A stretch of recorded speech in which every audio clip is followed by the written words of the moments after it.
सब ओर से ध्यान मन हटा दें। पहले हम सब लोग छोटा सा 2 मिनट का एक ध्यान करेंगे।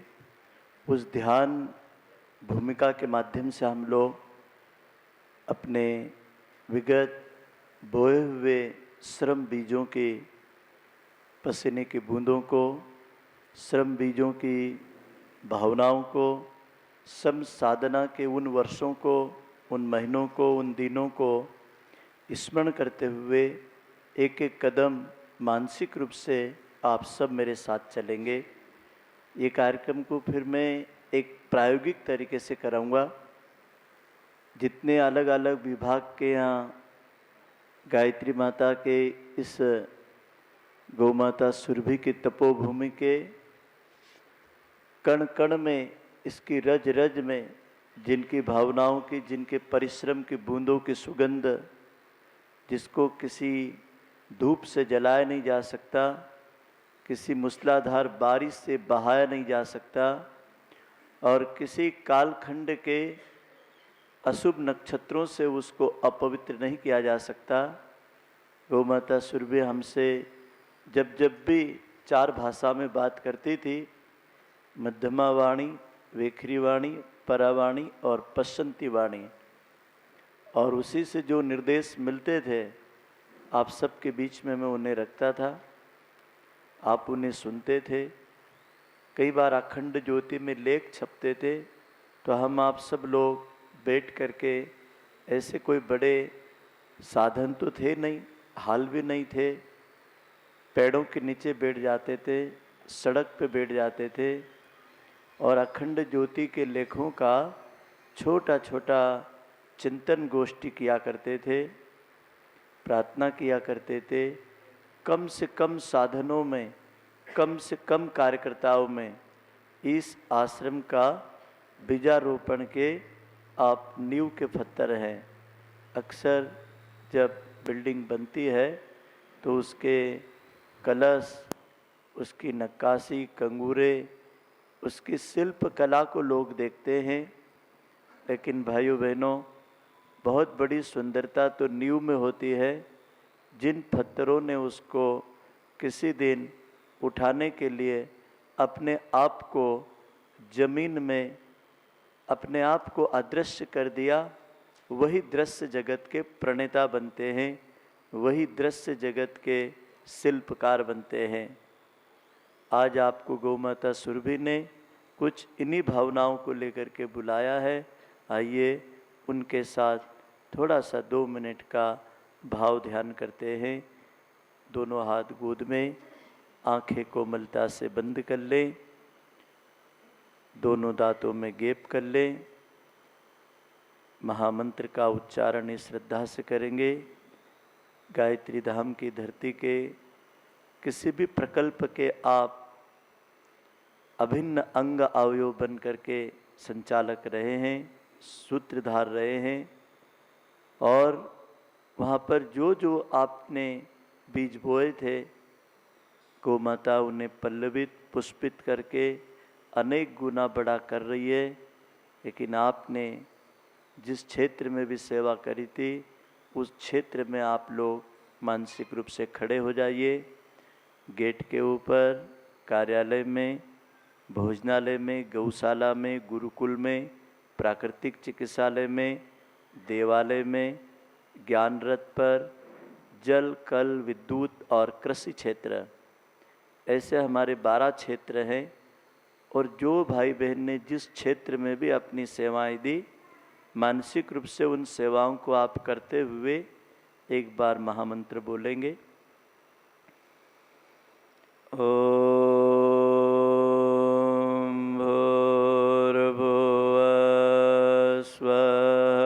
तत्सवितुर्वरेण्यं भर्गो देवस्य धीमहि धियो यो नः प्रचोदयात्।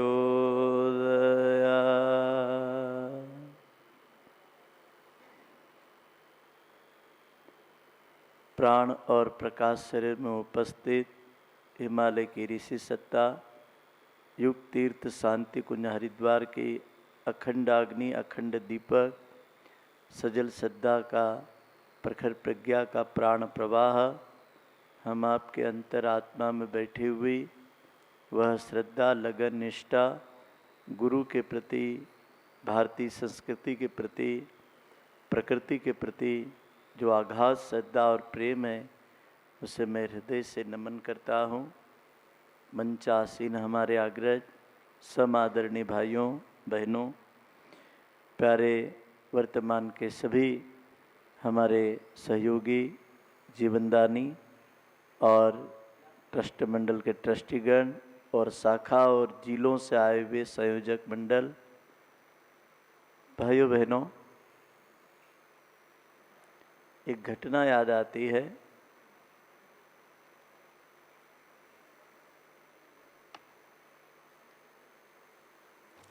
रैदास बहुत ऊंची जाति का तो नहीं था, बहुत पैसे भी नहीं थे, लेकिन एक बात उन्हें अपने गुरु के द्वारा पता लगी, राम नाम में बहुत बड़ी शक्ति है।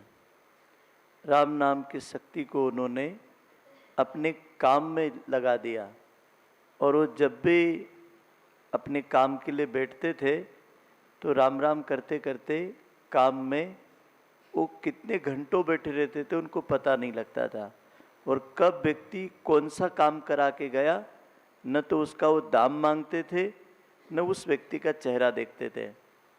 वो काम करते करते कई बार तो जूते चप्पलों की मालिश करते करते उस पर राम राम लिख देते थे, धागे से लिख देते थे, स्याही से लिख देते थे। फिर पहनने वाला बोलता था, अरे भैया रैदास तुमने क्या किया, इतने बड़े राम नाम को यहाँ तुमने लिख दिया। अरे अरे अच्छा अच्छा अच्छा, ऐसा हाथ करते थे, वो राम नाम उनके हृदय में उतर जाता था। फिर वो राम राम बोलते बोलते चमड़े को जब रपागी में ले जाते थे तो उसमें भरा रहता था गांव का पानी, लेकिन राम राम राम राम हर हर गंगे, राम राम राम हर हर गंगे, ऐसे करते रहते थे। तो इधर उनकी कटौती में कभी गंगा जी भी आकर के, जब तो भिगोते थे चमड़ा, लेकिन वो पानी गांव का, लेकिन वो गंगा जल की तरह उनको दर्शन देता था। एक बार एक संत लोग की मंडली गंगा यात्रा को जा रही थे। रैदास का रास्ते में दुकान पड़ा। उन्होंने कहा, अरे भाइयों आप कहाँ जा रहे हो? बोले हम तो भैया गंगा जी जा रहे हैं। उन्होंने कहा रुको, आप यदि गंगा जी जा रहे हैं तो गंगा मैया को कहना आपके बेटे रैदास ने अपने पसीने की बूंदों की अठन्नी भेजी है माँ, इसे आप स्वीकार कर लो। वो तो बड़े बड़े संत थे, साधु थे, वो अठन्नी की क्या कीमत समझेंगे। उन्होंने कहा कि अठन्नी कहाँ तेरी?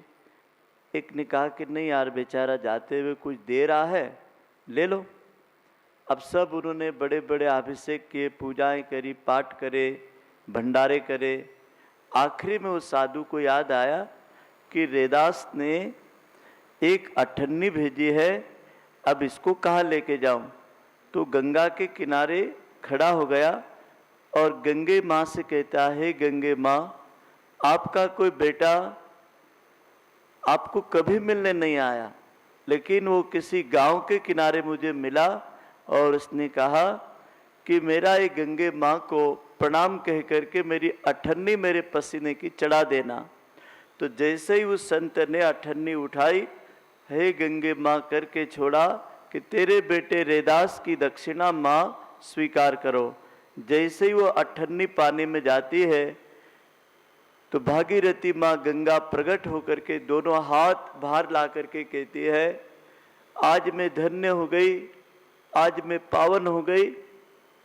मेरे घाट पर अब तक लोग अस्थियां लेकर के आते थे, मरे मुर्दे लेकर के आते थे, अपने पाप और ताप लेकर के आते थे, अपने जीवन की अनंत कामनाएं लेके आते थे, लेकिन आज मेरे बेटे ने मेरे को तृप्त कर दिया, पूर्ण कर दिया।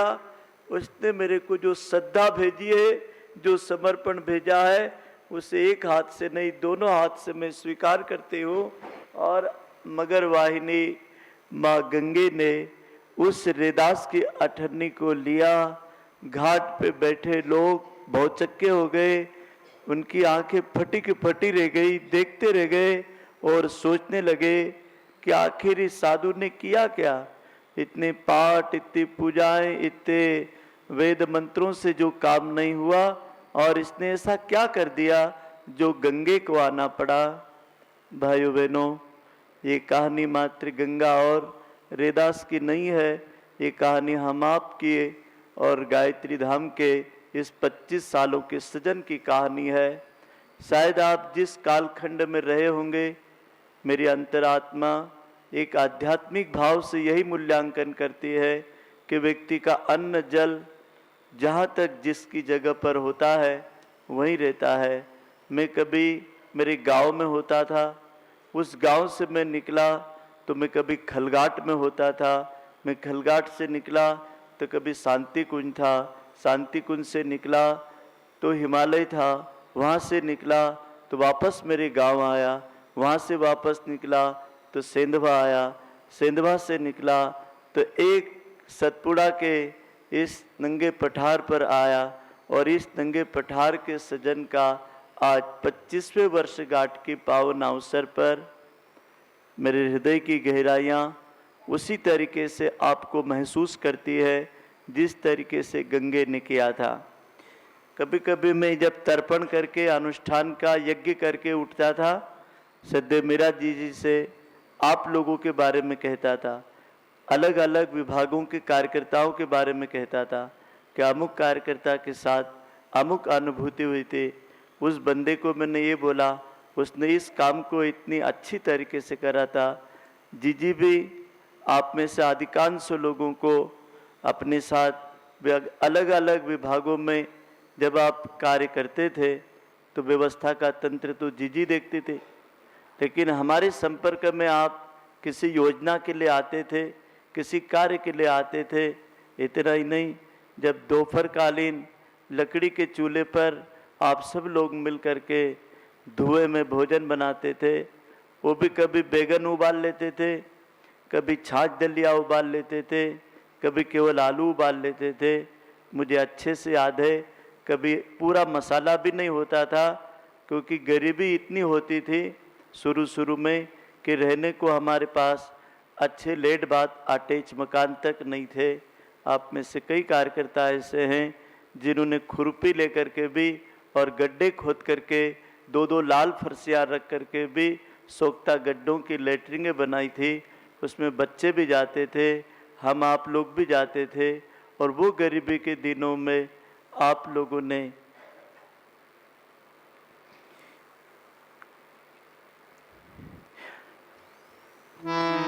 झाड़ों के नीचे बैठ करके चट्टानों को तोड़ करके उस भूमि को उर्वरा बनाने के लिए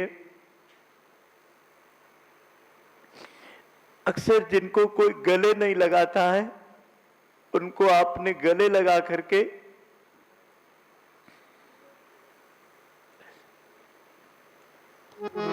जिन बच्चों को उस समय के आचार्यों ने पढ़ाया, आज कभी वो मिलने आते हैं, आप लोगों का नाम लेके कहते हैं कि आप दिनेश आचार्य जी जब इस गुरुकुल में पढ़ते थे, गोरे आचार्य जी थे जब पढ़ते थे,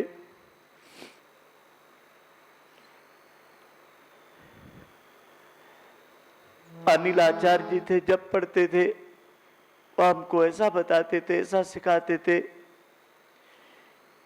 कोई गौशाला आता है तो उस समय के गौशाला के कार्यकर्ताओं के लिए, कोई भोजनालय आता है तो उस समय के कार्यकर्ताओं के लिए, कोई चिकित्सा लेने आज भी आते हैं, तो जो यहाँ से चले गए कार्यकर्ता उनको भाई बहन, तो उनका तो आज भी आना जाना है, वो आपको पुनः याद करते हैं।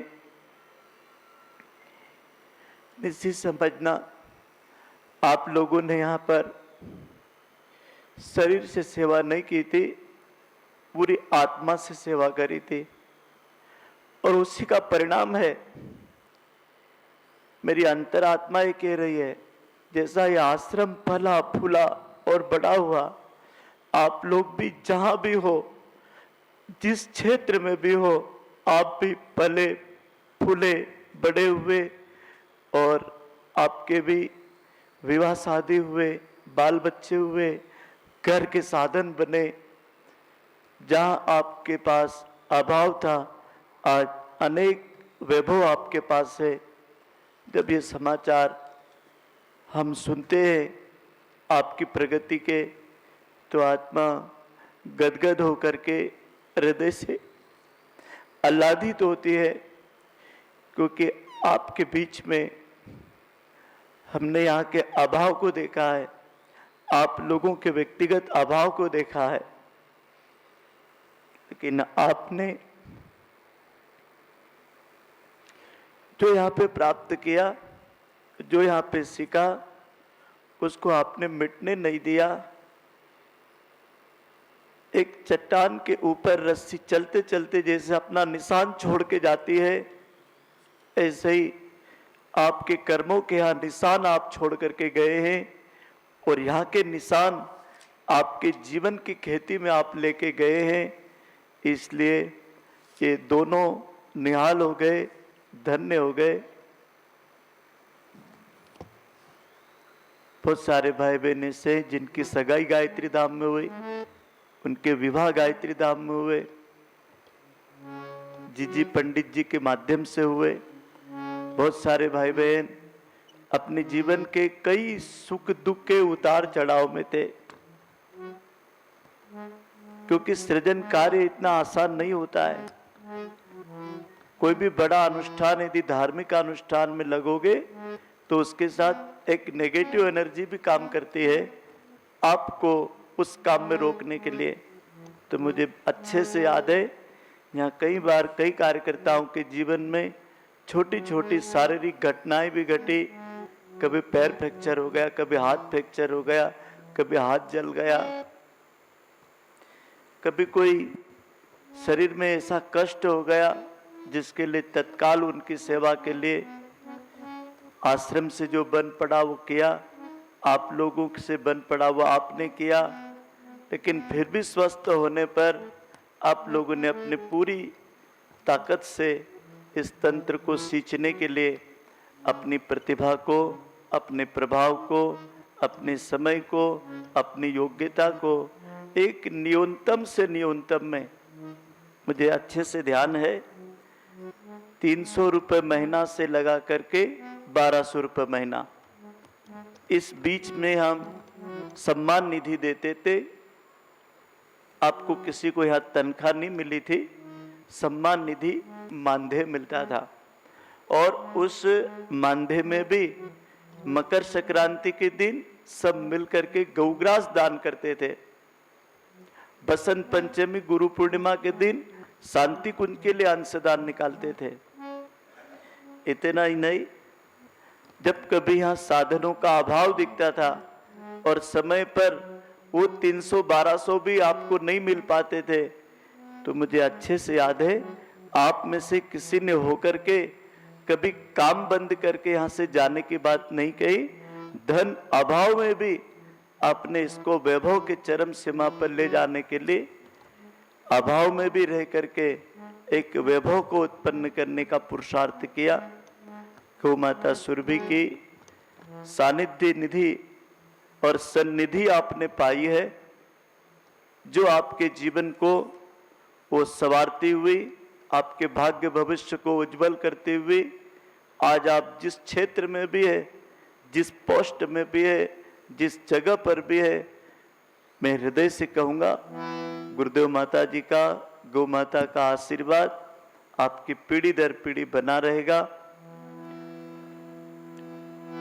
बंटी भैया, पंकज भैया, द्रसद भैया, मीरा जी, पूजा जी, साधना बेन, हम लोग वर्तमान के जो जीवनदानी कार्यकर्ता है, हम लोगों का एक लंबा समय आपके साथ बीता है। हम जीवनदानी भाइयों से निश्चित रूप से भूले भी हुई होंगे, लेकिन आप वो समयदानी थे जिन्होंने हमारी भूलों को, हमारी नादानियों को अपना छोटा बड़ा भाई बहन समझ करके क्षमा करते रहे, निभते रहे और निभाते रहे, और ये तंत्र फलता फूलता गया।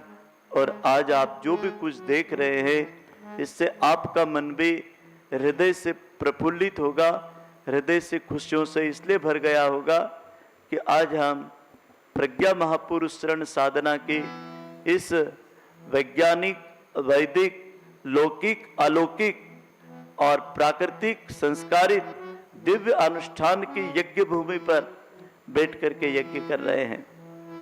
भाइयों बहनों, जब मैं साधना करता था तो अलग अलग दिन अलग अलग साधना के क्रम रहते थे। 3 बजे रात से लगा के रात के 10 बजे तक। उसमें एक साधना का नाम था भाव मिलन साधना।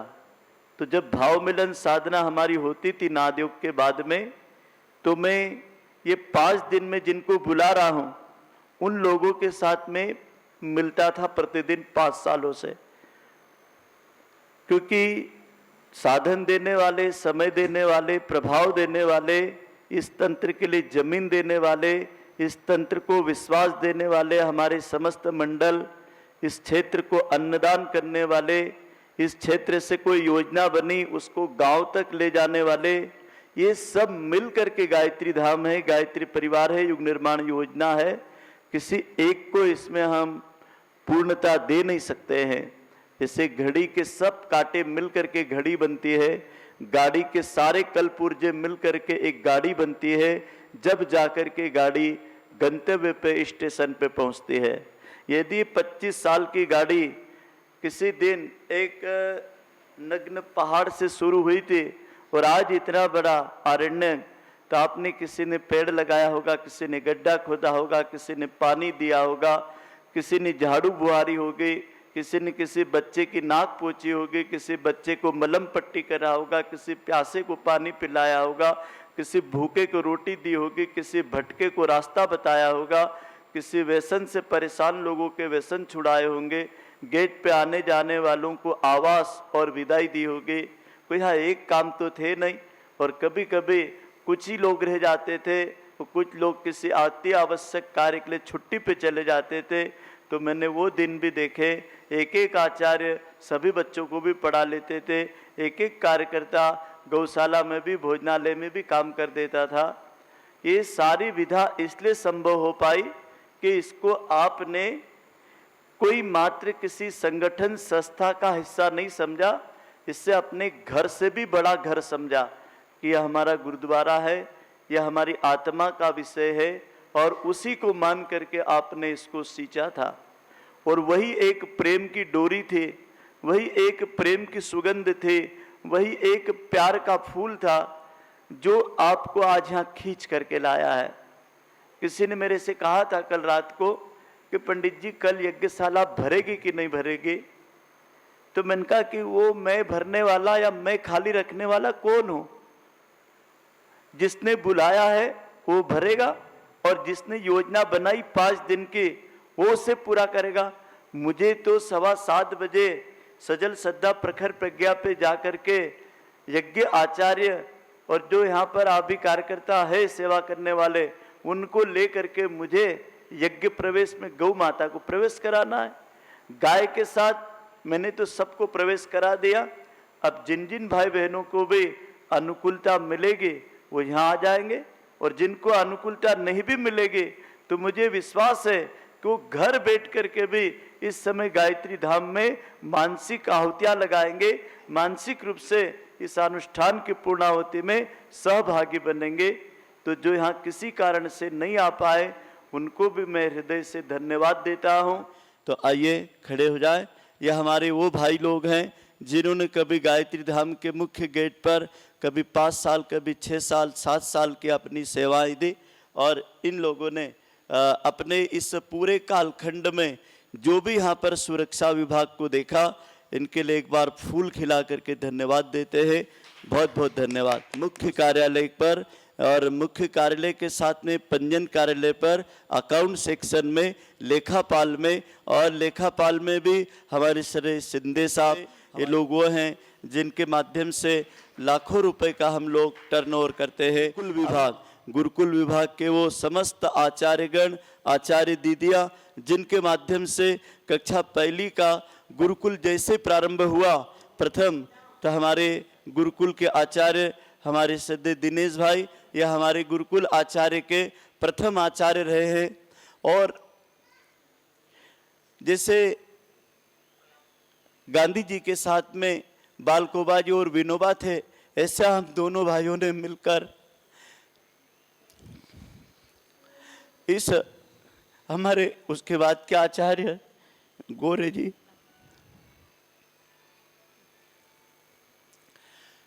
यह हमारे वो गुरुकुल के आचार्यगण, आचार्य दीदियाँ हैं, जिन्होंने लंबे समय तक आचार्य दायित्व संभाला। गुरुकुल के बच्चों की दिनचर्या को भाई दशरथ जी, जिसके हॉस्टल अधीक्षक का पिछले 7 सालों से कार्य देख रहे हैं, दशरथ भैया आ जाओ आप भी 1 मिनट के लिए। यह हमारा पूरे गुरुकुल का हॉस्टल अधीक्षक का कार्य देखते हैं, परिवहन विभाग का कार्य देखते हैं, जलकल विभाग का कार्य देखते हैं, और इनके साथ में इनकी धर्म पत्नी भी देखते हैं, साधना बेन का गुरुकुल है, जिन्होंने इस गुरुकुल को आज 450 बेटा बेटियों तक पहुंचाया। कभी दिनेश भाई ने मात्र 15 बच्चे, वो भी हमारे पास एक एमएटी थी बहुत पुरानी, उससे घूम घूम करके भैया ने 15 बच्चे वनांचल से इकट्ठे करे, झोपड़ों में से लाए गरीबों के बच्चों को। और उस समय कैसे रहते थे, एक शब्द में आप समझ जाएंगे, नीचे कभी बच्चे, कभी हम पलंग पर, कभी बच्चे पलंग पे तो कभी हम नीचे, और जहाँ भोजन बन जाता था वहीं स्कूल लग जाते थे, और जहाँ स्कूल भोजन खत्म हो जाता था वहीं सुबह नेचुरोपैथी शुरू हो जाते थे। ये उस समय के आचार्य हैं, इनके लिए फूल खिला करके सम्मान करते हैं। बहुत बहुत धन्यवाद।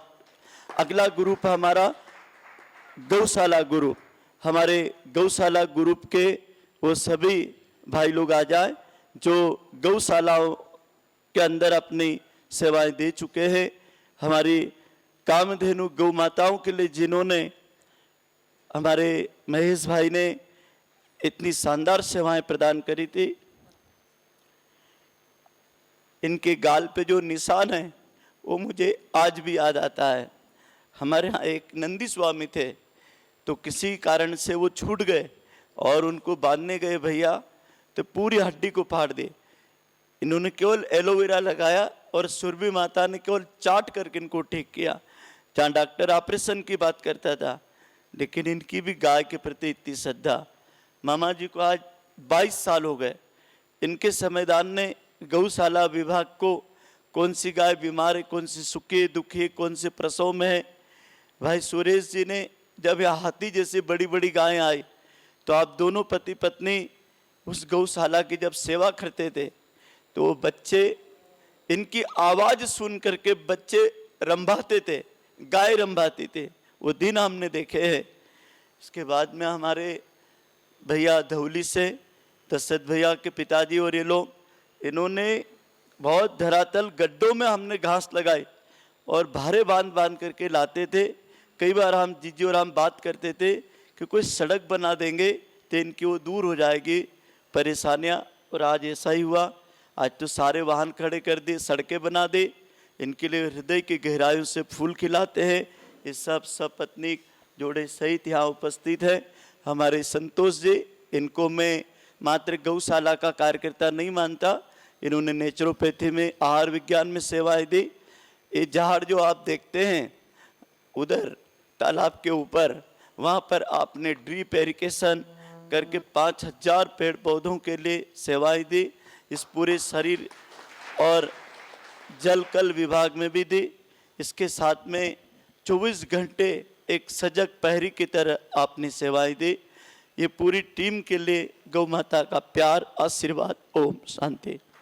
अब हमारे YouTube चैनल गायत्री धाम सेनवा को सब्सक्राइब करें और बेल आइकन जरूर दबाएं। गायत्री धाम की समस्त गतिविधियों के बारे में आपको अपडेट मिलती रहे।